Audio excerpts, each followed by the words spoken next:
One of the most profound developments in communication is the widespread influence of social media across the internet. This switch into a digital age is relatively recent in human history, yet it's had a really big impact on a lot of things. It's only been taking place within most people's lifetimes. There were many expected consequences to this, but one that has been showing more and more as social media gains more influence is the relationship between social media and the generation gap. But the generation gap is defined by Merriam-Webster Dictionary as the differences in opinion, values, etc., between younger and older people. Of course, these differences have always existed in society, but the internet has served to give them a platform and highlight the differences in a way that didn't exist in the past. Nowadays, they're so profound that neither exists without the other.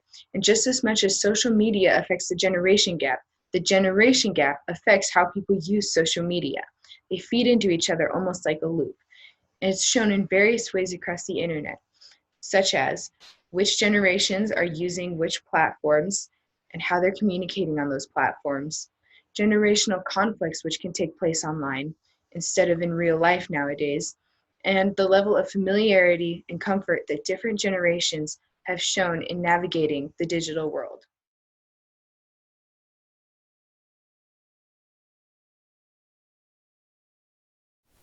Since the internet is relatively new and social media thus even newer, different generations have approached social media platforms differently, with the more recent generations such as millennials or Gen Z growing up with such platforms, and older generations like Gen X and baby boomers adopting the platforms. Sometimes millennials and people in Gen Z are referred to as digital natives, with those from Gen X and baby boomers being referred to as digital immigrants. Despite the basic concept of this being disproved, part of the argument is still sensible, that being that the younger generations were introduced to these things at young ages when their brains were still developing, making it easier for them to grasp the concepts. Starting with Gen Z, social media is not just an influence to them, but an everyday commodity. No other generation has been born at a time where technology has been so readily accessible at such young ages. Of those surveyed, 70% of Gen Z participants reported they found it more convenient to talk with friends online than in real life. 60% reported social life begins online, and 50% reported feeling more comfortable talking to people online. Next is millennials. Unlike Gen Z, millennials largely came of age alongside the internet and its related technologies rather than raised in it. The millennial generation positioned itself as a leader in the early adoption and use of many modern technologies. 97% of millennials surveyed reported using the internet on a regular basis, with 28 of that being exclusively with a smartphone. 92% of millennials reported owning smartphones, with 85% claiming to use some form of social media. Another study, this time by Cleveland State University, found that 48% of the millennials surveyed claimed social media is a very important aspect of their life, with 43.3 taking the neutral stance and only 8.7 considering social media as having no importance. Now we will be taking a look at the next generation and how the members of this generation interact and use social media. This generation is Generation X, or Gen X for short. This generation includes people born from 1965 to 1979, meaning today these people are between 40 to 54 years old. This generation did not grow up in a world filled with technology, but did quickly adapt when technology presented itself. This generation uses digital technology and social media daily to keep up with family, entertainment purposes, and for work-related issues. This generation is the oldest generation to use social media for entertainment purposes. A study done by Pew Research Center found that this generation spends an average of roughly 7 hours a week on Facebook. This is the most by any generation cohort. Generation X also has roughly 82% of their generation on one or more social media platforms. While Generation X has a high presence in the digital world, the way they use social media is vastly different than generations before it. Social media to younger generations is a form of community, and people have a sense of belonging to the digital communities that they are in.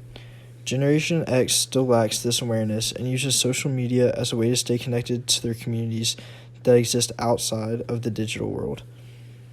This generation still values face-to-face interaction and believes in the loyalty to a brand.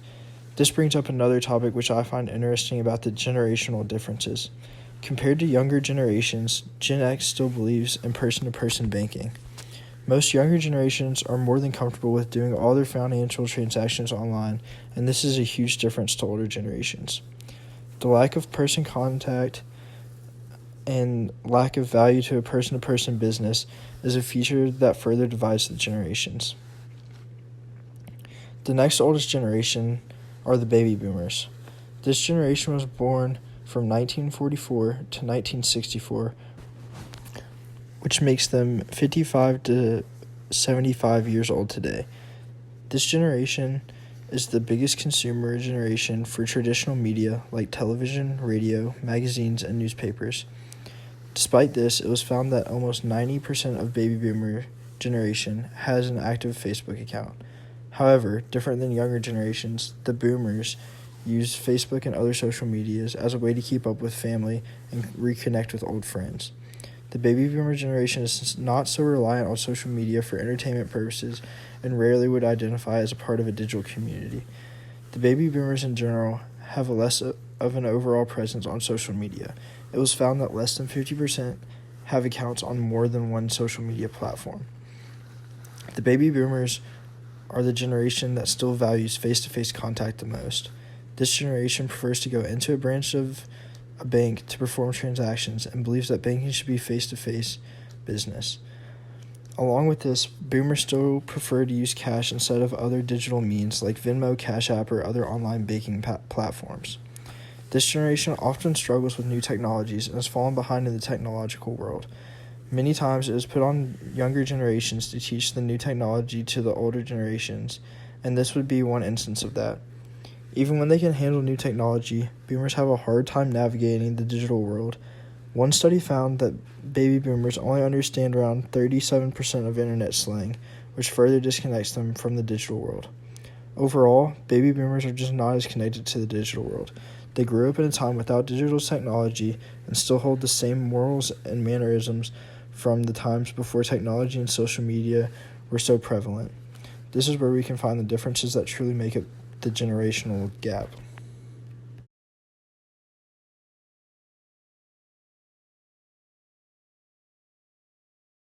If you're somewhat active on social media, you've probably heard or seen the phrase "OK Boomer" at least once. Originating on TikTok, OK Boomer soon spread to practically all other platforms where it's used to represent the frustrations of millennials and Generation Z with the stereotypically ignorant, uninformed, or outdated opinions and actions of the baby boomer generation. OK Boomer is particularly popular as a hashtag on Twitter.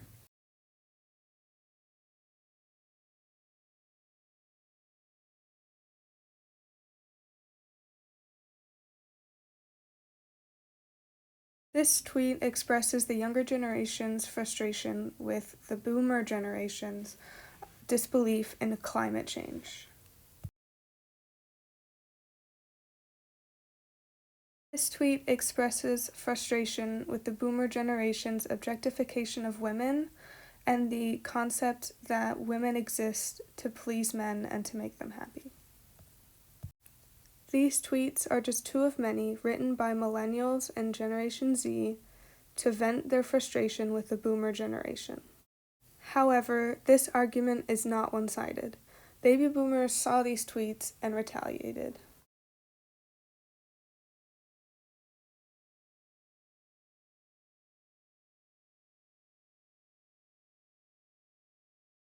This conservative radio host even compared boomer to the N-word of ageism.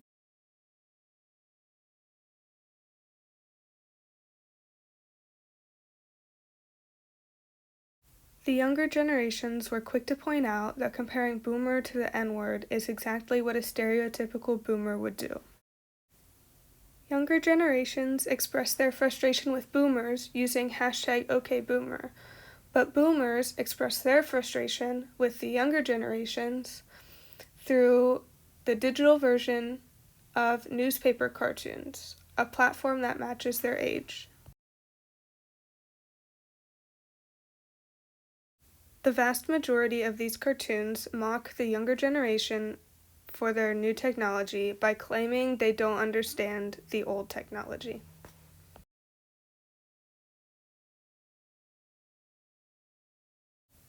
Overall, social media provides a space for people to vent their frustrations, allowing for conflict to arise between the generations.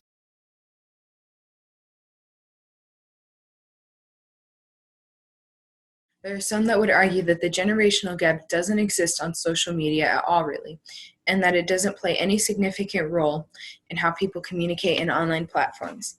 The idea behind this is that the media is primarily responsible for conjuring up the perceived effect of a generational gap, and that the media does this by citing sources only from people who do fall under their generation's stereotypes about how they communicate online in order to try and prove that it exists. This argument that the generational gap does not affect social media is generally supported by citing anecdotes from people who don't fall under stereotypes to counter the examples of people who do. However, as the generational gap appears to be true by statistics and widespread phenomenon cited in many studies, these evidences can be considered the exceptions to the norm. Just because there are sometimes exceptions to the claim doesn't change the fact that it tends to be true overall. Additionally, the claim that the generational gap isn't widespread is only supported by anecdotes. Anecdotal is defined as based on personal accounts rather than facts or research in the New Oxford American Dictionary. Therefore, this shows that anecdotal evidence is not necessarily true or reliable information. On the other hand, the claim that the generational gap does exist as widespread phenomenon on the internet is supported by statistics. These statistics use a variety of methods to test the idea, and yet all come to a similar conclusion that the generational gap applies commonly to different generations as a whole. Therefore, the media is not fabricating the generation gaps. However, it is clearly impacting and emphasizing these differences through social media. As you can see, social media has had a big impact in revealing certain distinctions among generations and hence affected the generational gap that we commonly see among social media users today.